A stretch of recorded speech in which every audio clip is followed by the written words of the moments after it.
Legion of the Black Moon, Fields of Grey, by William Wyer. 1.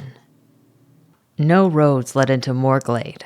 For 8 and 10 leagues it was a barren place of bitter dirt and windswept rocks over cragged hills. The priestesses of the Waking Eye claimed it was cursed long ago after the last heretic druid was killed there, and his foul blood spilled into the ground, poisoning the lands forever. Only a strange, yellowed-leaved sedge, seen in scattered flashes, grew across its cragged hillsides. Cruel and untamed as it was, the Morglade was a refuge for wild dogs and desperate men to roam free out of reach of men's laws.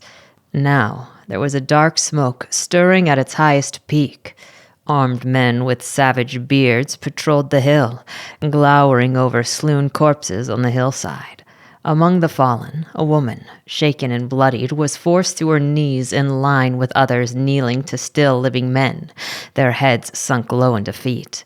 The woman's name was Lorna Reeds, and she belonged to an outlaw brotherhood that had taken refuge in Morglade and made it their home.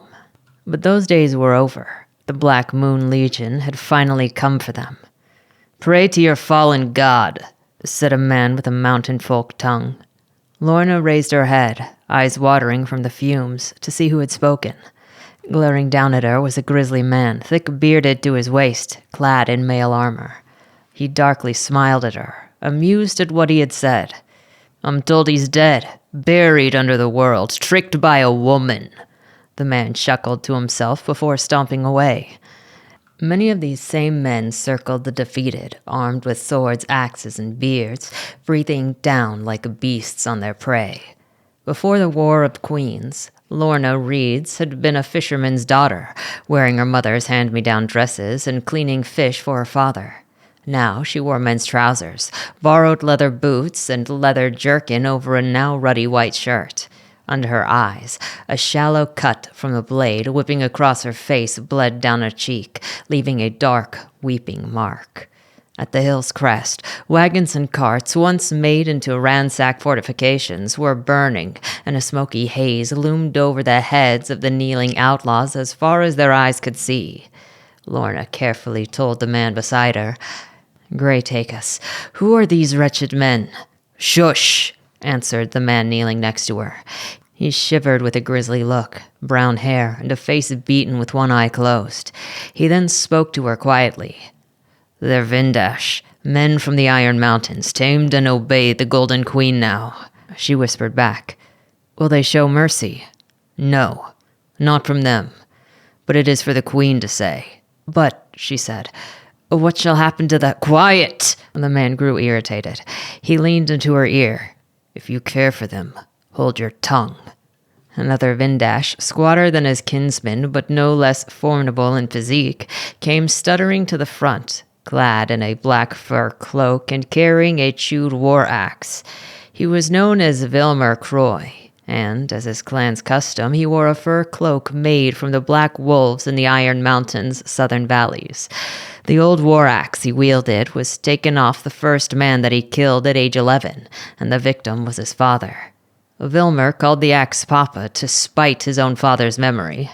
His dark eyes glowered over the line. He bellowed over his kneeling line with a grungy voice. "Silence, all of you, or I'll take your heads." Soon, the noise of pounding hooves came from below and grew louder. Lorna strained her eyes to see through the gloom of smoke. 3 strange riders came galloping in a hazy dream. In the center rode a dark-clothed figure, feminine in frame, on a horse, of startling white, with an unseemly crimson red blasted across the beast's face and up its legs from its hooves. Only a sliver of the rider's fair face could be seen behind the frayed edges of the black shroud she wore, covering her body down to her boots. Loose threads from the shroud's trim flowed in the air as she rode toward the line. "There's your answer," the man told Lorna. "The Black Queen means death." Flanking the black-shrouded rider were 2 wild women. One, with fiery red hair, long and unruly, whipping in the wind, rode on the right. The other, with sky-blue hair, neatly brushed with a single loose flock blowing across her face, rode on the left. Both were dressed in leathers and wore braces on their forearms. A stocked quiver and bow were strapped on their backs, and a vicious dirk sheathed to their sides. The dark rider yanked on her reins and leather gloves, and all three came to a halt 20 paces away. The rider sat calmly.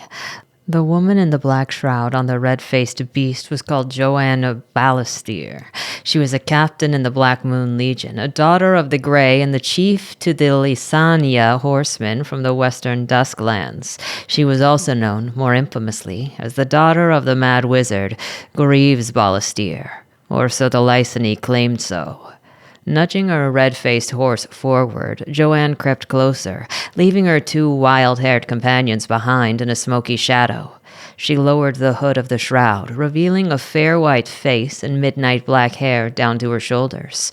She peered over the line with motherly eyes, seeing each fallen man and woman. After noticing them each in turn, she raised her gloved hand to the air and spoke in a stoic, reserved voice. "Do not despair." Her tender words carried over the wind. "Today, you will walk in the fields of Grey and suffer no more."